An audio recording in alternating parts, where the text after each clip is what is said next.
Hello and welcome to the classic Hollywood movie you should know. I'm Nate Washburn. This week the movie is from 1946, The Stranger, starring Orson Welles, Edward G. Robinson, and Loretta Young, and directed by Orson Welles.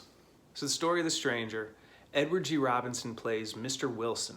He's a government official who was tracking down Nazi war criminals after World War II. And the biggest one that he is after is a guy named Franz Kindler. Now the problem is there are no pictures of Kindler, no one has any idea where he is. He sort of disappeared once the war ended. So Wilson has this idea to release another Nazi war criminal named Konrad Meineke because Meineke worked closely with Kindler, and he thinks that if Meineke's released, he will travel and find Kindler and lead these officials, lead Wilson to Franz Kindler. And that's exactly what happens. Meineke travels to a small town called Harper, Connecticut. He finds Franz Kindler, who now passes himself off as Charles Rankin, played by Orson Welles. Now Rankin is about to get married to Mary Longstreet, played by Loretta Young. Her father is a Supreme Court justice.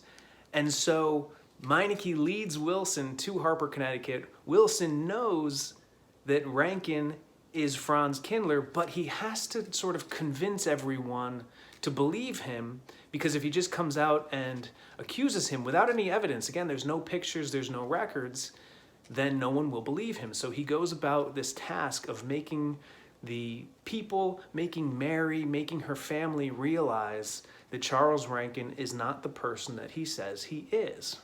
And what's brilliant about this film is that you see right in the beginning that Charles Rankin is Franz Kindler. And the crux of the story, though, is how Rankin is gaslighting Mary, basically claiming that all these things that are happening, I mean, people are disappearing, there are deaths, that all of this stuff is a coincidence, that Mr. Wilson is not a good person, and it's this amazing sort of manipulation that Rankin does in order to keep himself in the good graces of Mary and her family. And Orson Welles does a great job with this character. He successfully combines sort of this diabolical mind with this, evilness and this charm.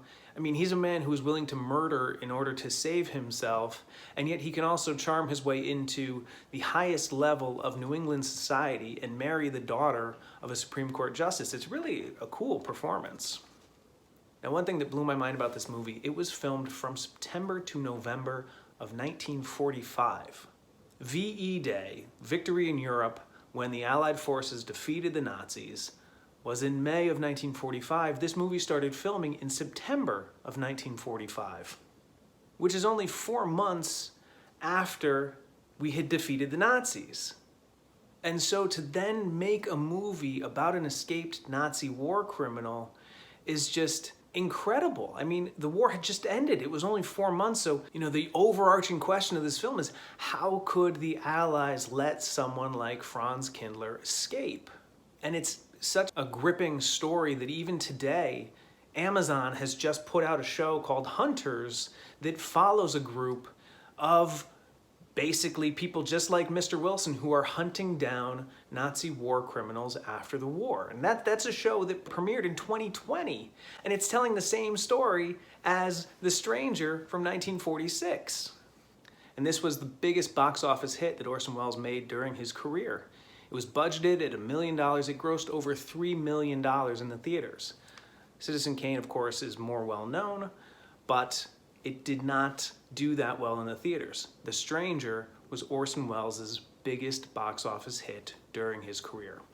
So if you're a fan of the Amazon show Hunters, if you like suspense movies, if you're curious about Orson Welles, give a watch to The Stranger from 1946.